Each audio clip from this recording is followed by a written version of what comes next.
এদিকে এর নাম কি? আব্দুল্লাহ না? হ্যাঁ, আব্দুল্লাহ। আব্দুল্লাহ মাদারীপুর। এই লোকের পেন্সিল সবসময় হারাই যায়। হারাই যাওয়ার কারণে আপনারা দেখেন মজার একটা বিষয়, ওর মা করছে কি, ওর পেন্সিলটারে ব্যাগের সাথে বাইন্ধে দিছে। দেখেন সুন্দর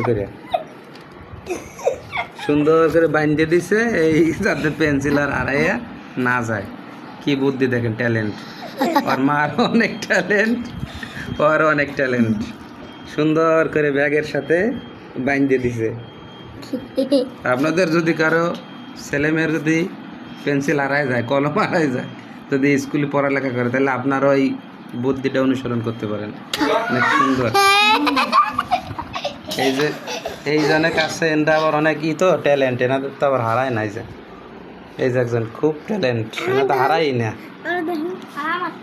এই যে একজন হারায় না, জিসান। এই একজন হারায় না, ওনারা কেউ হারায় না। ও একজন পেন্সিল নাড়াইতেছে গালের ভিতরে, আর এনার তো শুধু হারিয়ে যায়। এই হলো ব্যাগের অবস্থা।